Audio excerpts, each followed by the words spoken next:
दोस्तों लेकर आ चुके हैं बिहार और देश दुनिया की फटाफट कई सारी महत्वपूर्ण और बड़ी खबरें। सभी खबरों को आगे इस वीडियो में एक एक करके जानेंगे। इससे पहले इस वीडियो को एक लाइक जरूर कर दीजिए। चलिए आप फटाफट सभी खबरों को जानते हैं। राबड़ी आवास को आरजेडी नेताओं ने घेरा। बता दें पटना स्थित राबड़ी आवास पर आज उस वक्त माहौल गर्म हो गया जब तख्ती बैनर लिए सैकड़ों की संख्या में आरजेडी कार्यकर्ता वहां पहुंच गए और लालू तेजस्वी के जिंदाबाद के नारे लगाते हुए अपनी मांगों को रखा। दरअसल राबड़ी आवास पहुंचे राजद कार्यकर्ताओं की चिंता झारखंड में कमजोर होता राजद का संगठन है। आरजेडी कार्यकर्ताओं ने झारखंड में आरजेडी प्रदेश अध्यक्ष संजय सिंह यादव को तत्काल हटाने की मांग की है। साथ ही कहा कि अगर प्रदेश अध्यक्ष को हटाया नहीं गया तो झारखंड में एक भी सीट आरजेडी को मिलना मुश्किल हो जाएगी। इस प्रदर्शन का नेतृत्व कर रहे पलामू के पूर्व आरजेडी जिलाध्यक्ष मोहन विश्वकर्मा ने कहा कि हम बताने आए हैं कि अगर झारखंड में राजद को बचाना है तो तत्काल आरजेडी के प्रदेश अध्यक्ष संजय सिंह यादव को हटाया जाए और अच्छे लोगों को मौका दिया जाए, नहीं तो झारखंड में राजद की एक भी सीट नहीं आएगी। जन स्वराज के सीएम कैंडिडेट नहीं बनेंगे प्रशांत किशोर तो पार्टी में क्या करेंगे। प्रशांत किशोर ने खुद बताया मास्टर प्लान। राजनीतिक दलों और नेताओं के लिए चुनावी रणनीति बनाने और उसे लागू करवाने के उस्ताद रहे। प्रशांत किशोर ने कहा कि वो जन स्वराज अभियान से बनने जा रही पार्टी के मुख्यमंत्री पद के उम्मीदवार नहीं होंगे। गांधी जयंती पर 2 अक्टूबर को जन स्वराज की पार्टी का ऐलान हो जाएगा। चुनावी रणनीतिकार के तौर पर पीके के नाम से मशहूर प्रशांत किशोर खुद को जन स्वराज का नेता नहीं बल्कि सूत्रधार मानते हैं। उन्होंने कहा कि 2 अक्टूबर को पार्टी के लोग नेताओं का चुनाव करेंगे और तब बताया जाएगा कि नई पार्टी आगे कैसे चलेगी। उन्होंने पर्दे के पीछे से पार्टी चलाने की मांग को भी खारिज करते हुए कहा कि पार्टी में प्रशांत किशोर की भी भूमिका तय होगी। बिहार में अब बिना एनओसी नहीं बनेंगे पुल, इस विभाग से लेनी होगी परमिशन। विजय चौधरी ने बताया पूरा प्लान। बिहार में लगातार ढहते पुल के मामले के बीच नीतीश सरकार के जल संसाधन विभाग ने बड़ा निर्णय लिया है। जल संसाधन मंत्री विजय कुमार चौधरी ने कहा कि विभाग के पुलों के निर्माण के लिए नया एसओपी बनाया गया है। अब मानक के अनुरूप ही पुलियों का निर्माण किया जाएगा। राज्य में अब पुलों का निर्माण जल संसाधन के एसओपी पर ही किया जाएगा। विजय चौधरी ने बताया कि पुल हो या पुलिया दोनों के स्ट्रक्चर के लिए जल संसाधन विभाग से एनओसी लेनी होगी। वही एनओपी बनाने के बाद ही पुलियों के डिजाइन के लिए स्वीकृति लेनी होगी। एनओपी का नियम का स्थायी रूप से लागू किया जाएगा। बिना एनओसी के राज्य में पुलियों का निर्माण नहीं होगा। पटना में टीआरई 3 शिक्षक अभ्यर्थियों पर लाठीचार्ज। बीपीएससी ऑफिस के बाहर हंगामा, क्यों मचा बवाल। 1 कैंडिडेट 1 रिजल्ट की मांग को लेकर बीपीएससी टीआरई 3 के शिक्षक अभ्यर्थियों ने पटना में सोमवार को प्रदर्शन किया। सड़क पर उतरे अभ्यर्थी पुलिस के बीच जमकर नोकझोंक हुई। इसके बाद पुलिस ने लाठीचार्ज कर दिया जिसमें कई प्रदर्शनकारी घायल हो गए। पुलिस ने उसका नेतृत्व कर रहे दिलीप कुमार को हिरासत में ले लिया जिससे प्रदर्शनकारी और भी भड़क गए। टीचर भर्ती के अभ्यर्थियों ने सड़क पर जमकर बवाल किया। बीपीएससी की तैयारी कर रहे टीआरई 3 के शिक्षक अभ्यर्थियों ने पहले से ही इस प्रदर्शन का ऐलान कर रखा था। 1 कैंडिडेट 1 रिजल्ट की मांग को लेकर अभ्यर्थियों ने आंदोलन की चेतावनी सरकार को दे रखी थी। पूर्व निर्धारित कार्यक्रम के अनुसार सैकड़ों की संख्या में शिक्षक अभ्यर्थी राज्य के विभिन्न जिलों से सोमवार को पटना पहुंच गए थे और फिर प्रदर्शन किया।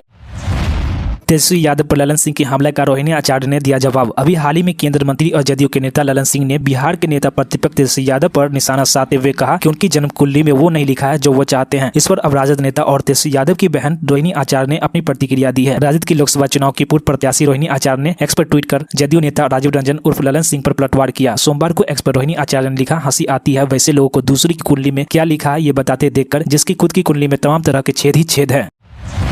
सीएम नीतीश कुमार ने जहानाबाद हादसे पर जताया दुख, 4-4 लाख देने का किया ऐलान। बता दें बिहार के जहानाबाद स्थित सदेश्वर राम मंदिर में जल अभिषेक करने गए 7 श्रद्धालुओं की भगदड़ में कुचलकर दर्दनाक मौत हो गई। इस घटना में लगभग 2 दर्जन से अधिक शिव भक्त जख्मी हो गए। मुख्यमंत्री नीतीश कुमार ने इस घटना पर दुख जताया। उन्होंने मृतक के परिवारों को 4-4 लाख मुआवजा देने का ऐलान किया है। मुख्यमंत्री ने सभी घायलों का उचित इलाज का भी आदेश दिया है। मरने वालों में 6 महिला और 1 पुरुष शामिल है। प्रशासन ने सभी शवों को पोस्टमार्टम के लिए सदर अस्पताल भेज दिया है। हादसे की जाँच में जहानाबाद जिला प्रशासन जुट गया है। अपनी संवेदना में मुख्यमंत्री ने कहा, जहानाबाद की यह घटना काफी दुखद है और पीड़ा देने वाली है। पूजा करने आए श्रद्धालुओं की इस तरीके से मौत हो जाना बहुत दुखद है। उन्होंने अधिकारियों से कहा कि जो भी लोग घटना में घायल हुए उसकी पूरी तत्परता के साथ इलाज कराई जाए और जो लोग मौत के शिकार हुए उनके परिजनों को अविलंब 4-4 लाख मुआवजा दिया जाए। मुख्यमंत्री ने इस घटना में मारे गए लोगों के परिजनों को धैर्य धारण करने का भी आग्रह किया है।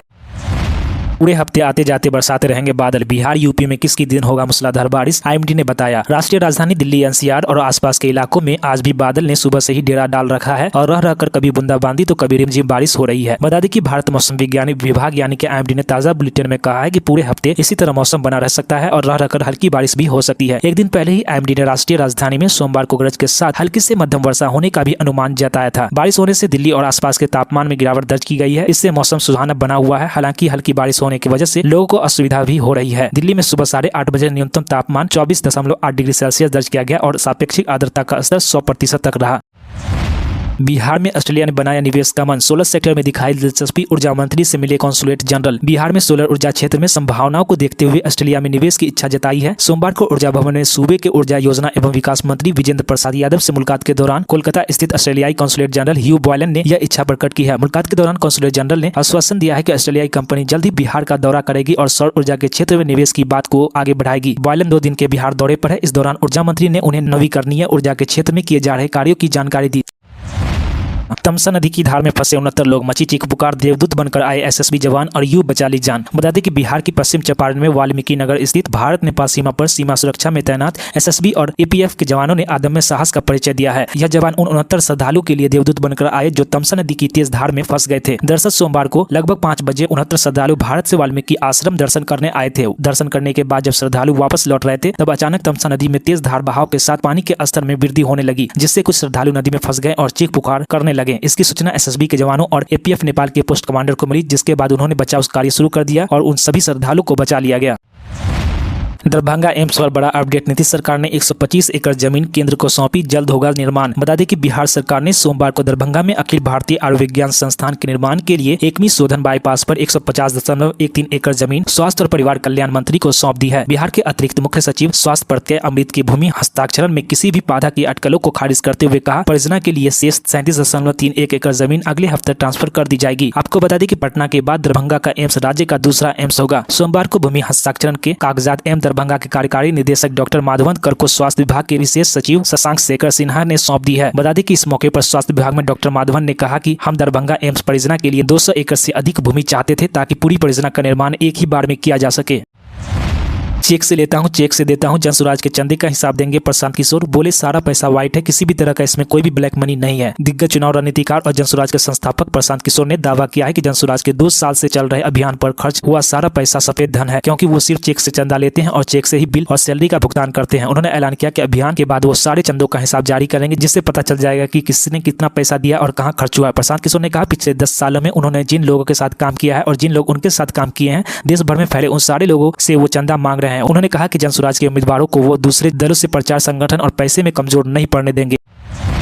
अब चलिए जानते हैं देश दुनिया की खबरों को। चीन अमेरिका नहीं आएगा काम, एस जयशंकर ने मालदीव जाकर बांग्लादेश को भी दिया बड़ा संदेश। भारत के खिलाफ मोर्चा खोलने वाले मालदीव के चीन समर्थक राष्ट्रपति मोहम्मद मोइजू अब बैकफुट पर है। मालदीव के बुलावे पर ही मालदीव पहुंचे विदेश मंत्री एस जयशंकर के साथ उन्होंने मुलाकात की और भारत के साथ संबंधों को मजबूत करने पर जोर दिया। मोइजू ने कहा कि वह ऐसा कुछ भी नहीं होने देंगे जो मालदीव के हितों और विदेश नीति के खिलाफ हो। दरअसल मोहम्मद मोइजू के सवाल किया गया था कि क्या वह इंडिया आउट अभियान को आगे बढ़ाएंगे। दरअसल चुनाव प्रचार के दौरान ही मोइजू ने इंडिया आउट का नारा दिया था। चुनाव के बाद पीएनआर और पीएमसी की गठबंधन सरकार बनी। सवाल के जवाब में मोइजू ने कहा कि वह देश की विदेश नीति को नहीं बदलने वाले हैं। बता दें कि मोइजू ने यह बयान विदेश मंत्री एस जयशंकर के रवाना होने के बाद दिया। 2 दिन के दौरे के बाद जयशंकर भारत के लिए रवाना हो गए थे।